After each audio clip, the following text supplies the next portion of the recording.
Okay, good morning, everybody. Hope everybody's well. Happy Thursday. Wait, no, not Thursday. Happy Wednesday. I was jumping ahead a little bit. Hope you enjoyed today's background for those that are watching it. I don't know. I gotta feel like we want a little more of this. It's October, and I believe that it's Israel behind me. I believe that. Maybe people who are watching. It's Tel Aviv, yeah. I would probably be not too far from here in a normal year. So I hope that everybody enjoys the view. We've been speaking a lot about this idea of zeal. And thanks for all the people that were emailing. Much appreciated. You make it all worth it. Where we left off yesterday was this concept of maximum strength and how there's two aspects of zeal. There's taste great, less filling, right? There's two aspects. There's fast acting and there's maximum strength. And those are two sort of components of living a life with that level of zeal. I got a great email. I think it was this morning from somebody. I don't remember who it was now because I read the email. I didn't look at the name. It was on the way down here. And they said that they had walked down the block and someone was sitting Shiva. I'll look back and see who it was after this. So whoever you are, thank you. And then thought of the show and said, you know, I really should pay the Shiva call. And their brain's like, no, you got to go home. This is how it works, by the way. This is like such a good example of our lives. This person's walking down the block. They see that there's a Shiva house. And then their brain goes, well, you got to get home. You're running late. Yeah, that's the voice. Now, if you are running late, okay. But like for the most part, you probably can pay a Shiva call. But your voice doesn't say that. Don't pay a Shiva call. Your voice says, no, you're running home. You're going to be late. You got to go this. You'll go later. It's not a good time for them. That's the voice. All the rationalizations, because it's hard to go into a Shiva house. It's hard to get over the wall. And that person did it and was very thankful afterwards they did that. That's the voice that's stopping you from fast acting. There's another voice that stops you from maximum strength. Maximum strength is you've been doing this for a while. You're not seeing any results. Is this even real? What about them? And as you're in the middle of something, as you're in the middle of a project, as you're in the middle of a relationship, as you're in the middle of a career, I once had I have a friend of mine, he should live and be well, who is a partner at a big law firm. And I was giving a talk to young associates. And he asked me, look, I asked him, what should I say? And he said to me, even if you're going to leave the firm, a lot of corporate lawyers leave after 3, 4, 5 years. He goes, even if you're going to leave, don't start leaving when you first walk in. Give it time. Go all in for the 3 years because you're going to see you're going to gain so much more than those people that already, when it gets hard, are like, when can I leave? And what he was getting at was this great bit of advice, which is maximum strength. If you're working at a firm for 3, 4 years, okay, you can at some point make a decision to leave, but while you're in it, go all in every single day. And we have this piece of us that that the voice that says don't comes into our minds when we are going to do something new, but also B, when we're doing something that's right. Sometimes you're doing something that's wrong. Sometimes it's time to leave. Okay. Sometimes you've got to move on. Fine. I'm saying when we already know something is correct, I should be healthier. Period. End of story. There's no one that's going to be like, no, you shouldn't. No one really is going to be like, no, the truth is this whole dieting, healthy eating thing, that's not real.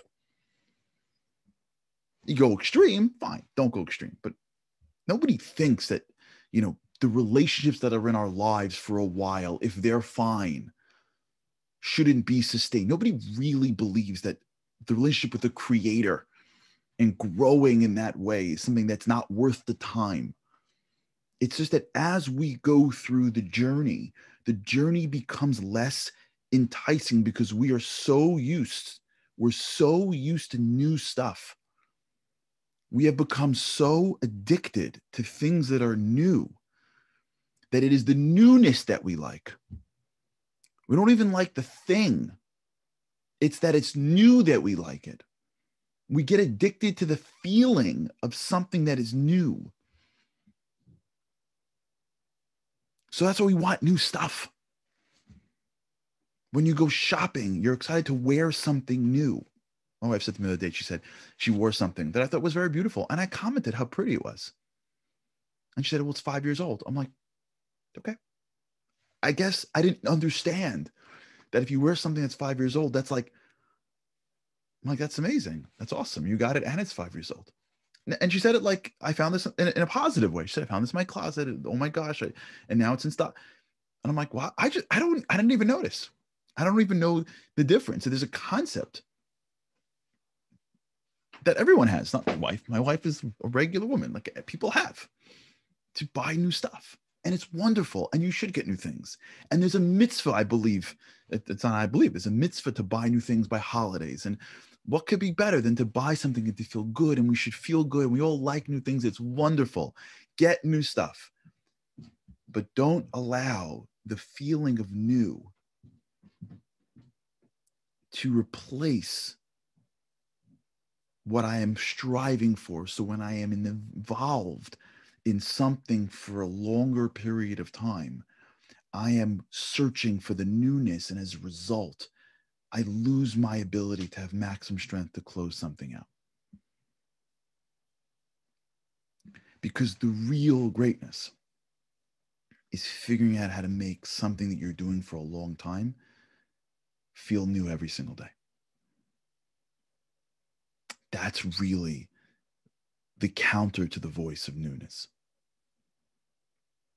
Because the real way you achieve greatness in this world is over time. There really is no path to greatness that takes place while still feeling new. You have to go through a period of time that is boring. That's how your brain orients around something. So let's delve into it for a minute. The reason why things get boring, for those who've been with me for a while, is because when you do something new, you're creating new neural connections. And when it goes on for a while, the connections feel familiar. So the more connections are built, the more familiar something feels. It feels like you. And when it feels familiar, that's when you begin to have a chance to create an expertise in it, because you've worked out all the newness of it. And now you can get to the depth of it. The first time you go to a job, everything, your brain is connecting all these new dots. You're in that job for 2 years. All the initial dots are already connected. Now you have a shot at being really good at something, because now your brain is free to pursue depth. And if we mistake this feeling of newness as a value into itself, and as we go across a goal, and as the zeal that has to come into our lives is not being applied to something that is boring, to something that is regular, to something that is part of my life, we are missing the strength that we need to take something to the goal line. Because at the goal line that we achieve excellence. And so many times in life, if we could bifurcate what zeal is, and if you're tracking it in your life, which I hope you are, what it really comes down to is playing on two separate fronts every single day. The front of fast acting. What is it that I should do today that the voice in my head from the earth is telling me don't? How do I understand that voice? How do I recognize that that voice is normal and is a part of me? And it is okay that I hear that, but it doesn't mean I have to listen to it. When the voice says, don't get in the car because who cares? Because this, and I can say, I hear you. I'm not listening to you. No, I hear you and it sounds like me. I got that. Yeah, I know there's a normal piece of me that wants to just stay comfortable and safe all the time. I'm not listening because I want to act with zeal and I want that trait to be such a piece of me. And this is the thing that I should do. And every day I told myself I would do one thing, and I haven't done anything yet. So I got to write this in my journal, or I got to make sure when I go to bed, I'm thinking about it. Or tomorrow morning, I hope when you come to the boost with God's help, I hope you do. I want to, when he says it, I want to know I did it yesterday, whatever the thing is, but I'm doing it. I know, but I'm doing it. And every day we're fighting another battle, which is, I've done this already like a million times. Okay, let's do it again. Let's do it again. Waking up at the right time, eating the right food, connecting to my creator, going to work with integrity, reaching out to those people, whatever it is, going to see my loved ones. I'm doing it again, but I'm going to bring a renewed zeal, even though it is familiar to me, because I want to continue it strong. The third quarter is the time where teams win and lose games, because by then it's not the end, it's not the beginning. That's where everybody drops out.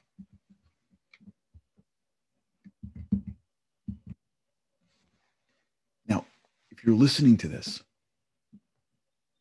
there are some people that are listening to this that are really good at fast acting, but they struggle with maximum strength, right? You know those types.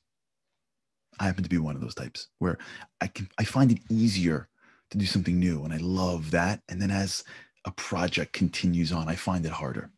There's some people listening going, yeah, like I can do new stuff all the time. I love it. It's interesting. But when it comes to like really continuing a project after I already agreed, I lose it. And there's some people that when it comes to max strength, they have the strength to continue anything, but it's the new stuff that scares them. Because every one of us has a piece of us that is stronger or weaker, because we're all built differently. And on top of that, every one of us is at a different line of scrimmage. Every one of us is in a different place. So for some people, like just walking into the party is a big deal. For some people, it's like, what's the big deal? For some people, like just doing your taxes or making a payment in your bills is a big deal. Some people like, what do you mean? Like it's because everybody has their line of scrimmage. And there is no line of scrimmage, for those who aren't familiar with football, is the line where the defense and the offense meets before every single play. You just go back to last week, we had a whole show on just this. And some of the emails that I've been getting is highlighting that, where to one person, this feels like it's hard. And they're like, why? When I look around to my world, it's not hard for everybody else. And the answer is because you're not everybody else. And there is no line that you're standing in front of that is less valuable than somebody else's. Everybody has their line. Everybody has their baggage. And we may feel like we are incompetent because when I look at my spouse or my children or my father or father-in-law or my boss, they roll through what is struggling for me. That's because you don't know their life. And you don't know what's in their closet, and you don't know what they're struggling with. And the things that seem easy for you are hard for them, or you don't know their soul and why they came to this world. It doesn't matter what someone else is going through. It doesn't matter what somebody else can or can't do. It doesn't matter that someone else can roll in and it seems easy for them. And by the way, a lot of times in life, it's not easy for them. People get like, sometimes like, I'll be like, I get super nervous many times. When I would land in Israel, like 8 or 9, still now, I've done, thank God, a bunch of trips. I would get so nervous to start a trip that I couldn't eat. And then someone else would be like, well, it seems with God's help, you seem fine. Yeah, I'm like, because you're not in my head. I remember one time I was speaking to a guy, a rabbi, who was a really big speaker, like massive. I'm like, you still get nervous? It's like every single time. Like every single time? It's like, yeah. Like no one could tell. He's like, okay, still do. We have to realize that everybody has their line of scrimmage. Everybody has way of dealing with maximum strength and fast acting. Everybody has their moment where they're like, I can't do that, but I have to, but I can't, but I have to, but I can't, but I have to. And for me, it's this, and for you, it's that. And one of the great reasons that, and we'll talk about what today's Wednesday. Okay, so tomorrow I want to close out Zeal tomorrow, so that we can do Q&A on Friday, and then we can move to the next trade on Sunday.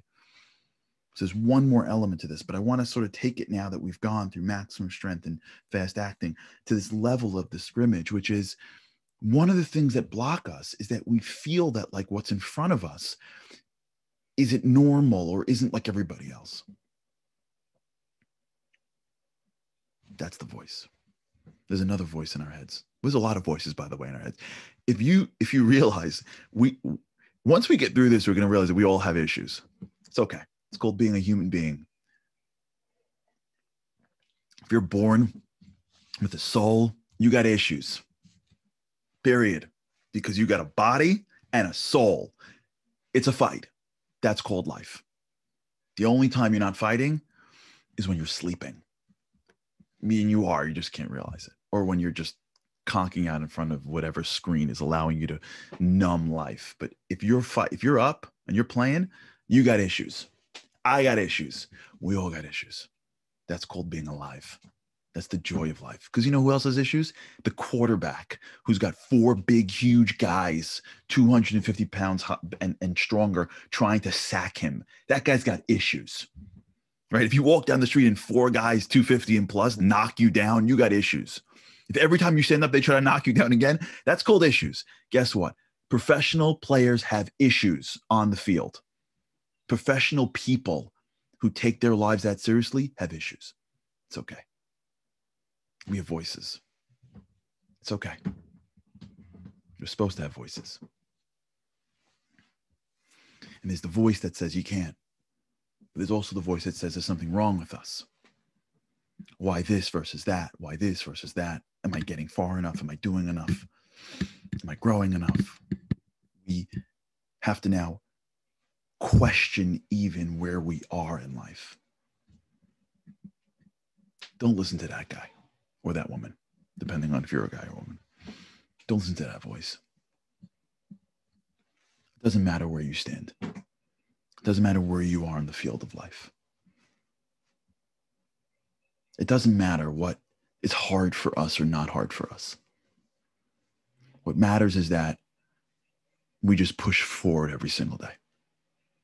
Don't editorialize where you are in the field of life. Don't give it a second thought. Really. Don't listen to the voice that says you're here at this age, or you're doing amazing and you're so young. Every morning, we stand at a line of scrimmage called life. And there's defenses coming at us. And there's the voice saying, don't. You did this already. This is getting boring. You'll do it tomorrow. All that stuff. And when we tell ourselves every morning, before you do it, I want to inculcate zeal in my life. I want to be that person because I've got a lot to do. I got a lot to do. And I want to do it. And I don't want to look back in my life and go, I could have done so much more. And I had the strength. I just didn't have the conditioning. If we just commit to zeal, commit, period. This is my life. This is what I do. I work on my traits. The world before me is just the details. It's just virtual reality. What's really the thing that I got to work on is me. And I get stuff thrown at me every day. This happened today. I can't get into the details, but it happened today. I woke up this morning with one thought of what I got to do today. I got a text from an individual 35, 40 minutes ago. I got a new thing to think about. And it's life. It comes at you. We got to build us and make sure that we are shining through the light. And we do it by committing ourselves, me and you, committing ourselves. Everyday zeal. every day, no days off. Okay, maybe Shabbat. Even that, there's different zeals, but the zeal in Shabbat is more towards eating and relaxing. That's a whole nother. We should have a whole area on Shabbat. That should be one of our talks about the power of Shabbat and what it does. Let's put it to the side. Every day, if you can journal it, journal it. And for those of you, by the way, just remember, this is exactly the point. There's some people that I can't journal. I just can't get to it. They're struggling with fast acting. And for those people, like, I got it, I did it, I bought the book, I'm doing it 3 days, and now it's been 2 weeks, I can't continue it. Maximum strength. You see how that works? Whether you're journaling, however you're articulating and memorializing, every day we stop editorializing our struggles. Who cares? For some people, it's hard to go to a supermarket, and for some people, it seems easy. Forget that. Every day we say, I'm stepping up in the area of zeal, fast acting. I'm doing something that otherwise I don't want to do.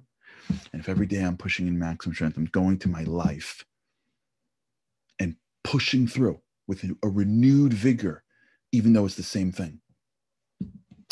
We are like flexing, like the biceps and the triceps, the complementary muscles, so that we can be stronger, we can clear that trait, and we can allow the true strength that's inside us to come through. All right, awesome. So tomorrow we're going to talk about one more aspect of this.